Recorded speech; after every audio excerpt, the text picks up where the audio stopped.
everybody. Welcome to National Annual Meeting, Day 2. We are joined by a super cool exclusive guest. We are actually going to get to talk to Glenn Pounder right now. He is the Chief Safeguarding Officer for Scouting America. Glenn, thank you for joining us. Hey, no, it's great to be here. Yeah, we've just thrown you live on camera. I think this is your first time on the show with us, so we're super lucky and excited about this because yesterday you actually addressed NAM audiences, and we're talking about the Safeguarding Youth training that is going to be coming to Scouting America in a matter of days. Is that right? That's right. So what is Safeguarding Youth training? Okay, so first of all, guys, good afternoon. I should say, first of all, thank you for doing a great job looking after our scouts. Scouting is extremely safe when we follow our protocols as designed. The Safeguarding Youth training, for the first time, also builds in our SAFE acronym, which starts with supervision, goes on to assessment, fitness and skills, equipment and environment. But the most important one part of that's most important is supervision. So, you know, when scouts go and lead, they need our adult supervision. But it's also about abuse prevention. So those two parts are built into our new Safeguarding Youth training. Okay, and so this will be the training for Scout leaders, right? This will be our new training. It launches tomorrow, live tomorrow. It will be possible to take the new training from tomorrow. My apologies for not getting it out the door quicker, but I think you'll see we spent a long time on it for a good reason. Tomorrow, that's very exciting. Tomorrow, and you know, while we coordinated it at National, it's our training for us as a movement. You're going to see volunteers talking to camera, explaining about the barriers in scouting environments. It will look and feel very different. So again, I know you guys have sometimes had to take YPT a number of times. Those days are almost gone. The new SYT, Safeguarding Youth training, begins tomorrow. So you've definitely touched on it quite a bit already, but what is different from YPT, Youth Protection Training, and Safeguarding Youth Training?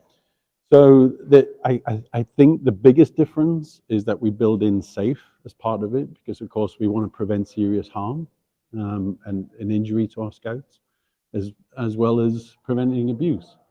So that's the biggest technical change, is adding that. But the look and feel of it is radically different. The aim with this training is to empower all of our great scouting family to enjoy the magic of scouting in a safe way. And you know, by following those barriers, as you guys do, we'll have a much better scouting experience. We were just talking to a volunteer yesterday who was saying, hey, I wish we talk so much about, you know, what we talk about with YPT. We don't talk a whole lot about just the physical safety of scouts and all the activities they do. I'm super excited for him to take this training and see that element in there. Yeah, absolutely. And you know, for people, and it's very, very, very rare, but there are old cases where fatalities have happened. Those people, one of the guys, I showed him the training last week, the section on SAFE. He was almost in tears, and he said, this is going to save lives. You know, and it's about having that information, knowing where to go, and you know, not losing the magic of scouting when you're taking training. You should finish that training feeling empowered. And there's another piece of news I'd like to share around the new training, if you don't mind. So everyone will take the new training once, and then the following year, the aim is to have a refresher training of no more than around 15 minutes. And then you take the test, and that's you good for another year. So that is the plan. That refresher training, we'll develop that over the next few months so that it's ready to go this time next year. That is super exciting. I actually caught that yesterday when you were talking to the NAM crowds. I'm so pumped about that. I think a lot of our audience at home is probably cheering. One last question before we let you go, Glenn. People at home are definitely going to be wondering, so when am I going to have to take this? If I'm still good on my YPT training, do I have to take this right tomorrow when it rolls out? It's a great question. It's probably the question that most people are like, oh no, I've just completed YPT. Look, if you just completed YPT, you're still going to get a full year of credit for taking that YPT. There's nothing technically wrong with YPT. You know, those barriers to abuse work. I hope once you get a sense of people taking the new training that you'll want to dive into it sooner than that, because there is a lot of new material in there, particularly on technology, particularly what to do when kids have a problem online. All that stuff is built into the new training. And of course, we know technology plays a huge part in everything we do these days. So I hope that people will hear about the training and go, wow, it's different. So I do want to take it earlier, but we're not going to mandate that people take it, earlier than they need to. And more than that, how we've set this up is if you're part way through your YPT, we're going to leave that open for about a week, so you can finish off on the old YPT, so that those people can transition over, if that makes sense. Yes, this is very considerate rollout, very intentional. We really like it. We appreciate having you on the show No, of here. course. Thanks Again, for your time. Our family of, people who care for and look after our scouts, you're our eyes and ears and arms out there. It's our training for us as a movement. It's not training from national, it's our training. So thank you for everything you do. Very good. You heard it here. Okay, we have another really exciting surprise for all of you. Aaron was able to catch up with our keynote earlier, Richard Reeves. We're going to roll into that video right now. We are here at the 2025 National Annual Meeting with Richard Reeves, who just gave us a really nice, interesting talk about the important role that scouting plays in boys and young men. Thanks for joining us today. Appreciate it. Yeah, great to you said something that was really interesting, I thought, earlier about the role that scout leaders can play as, I think you said, mental health professionals in disguise. Mental health professionals in disguise. Can you talk about that a little bit? Yeah, I mean, we see these huge mental health challenges for girls and boys, but for boys, it's quite often, they find it a little bit difficult sometimes to talk about, especially if you stare them in the face in a therapy room.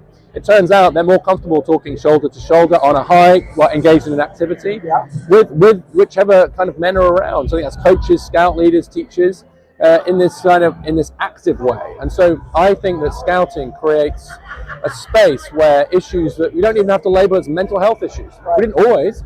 That you could just say, when I was a scout leader, we'd say, you seem a little bit off. Is everything okay? You just chat, right? Because you're making some tent pegs or something, and you're just like, are you okay, right? And then I don't know, I had this thing with my mom, like. So I'm not suggesting for a moment that scout leaders have to all become trained psychologists. Right. I'm just saying that this happens at all kinds of levels, and that we can create a safe place, particularly for boys and young men, to talk about how they're feeling. Very interesting. One of the things that we always say in scouting is that you can't have scouting without outdoors. We take kids outdoors all the time. Yeah. Do you think that outdoors can play a role in keeping young men healthy, physically, mentally, everything? I mean, to be clear, it's good for all young people and kids to get outside and exercise, but the evidence is also pretty strong. It's even more important for boys and young men. Like that physical activity, it is just harder on the average for boys and men to sit still. Right. And so regular physical activity, just getting out and engaging with nature and kind of getting competent in nature, I have absolutely no doubt that is crucial for the successful development of kind of boys and young men. It was crucial for me growing up as a scout. It was crucial for my boys growing up as cubs and scouts, and also the confidence that they get from doing that. So I was able to let my own kids go off camping on their own, in the middle of nowhere, as young teenagers, right? Because they were skilled at it. They knew what to do, and they were confident out there. And the confidence and excitement they got from that, from being able to go out into the elements, cook their own food, put up a tent when the rain came. Yes, you mentioned the value of being believing that you're good at something, right? That's right. Competence. And I think being physically competent, especially outdoors, is just great, and it's particularly great for boys and young men. It's okay to say that, and it's been part of the magic of scouting all along. Is the kind of pride and sense of competence you get from that. I struggled at school myself for quite a lot of the time, but quite often I just got a scout badge, and so I had that, or we've just been on a great camp or a great hike. I vividly remember getting the badge where you had to hike out into the middle of nowhere, build a bivouac, spend the night on your own, coming back. I felt pretty good about myself. Right.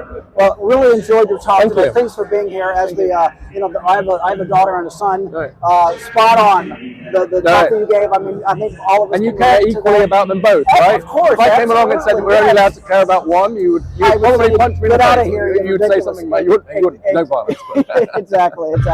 Really enjoyed it. It's nice to meet you. Thank you, sir. Thank you, everybody. Great job, Aaron. Thank you, Richard. One of my favorite things Richard said too, if anybody out there is watching and wondering, our focus as a society on boys does not need to detract from our focus on society as girls. It's an and, not an or. That's definitely going to stick with me. Everybody, thank you for tuning in. We will bring you all the good news coming out of National Annual Meeting. Keep your eyes on the Aaron on Scouting blog, and we will be back for Cub Chat Live tomorrow. See ya.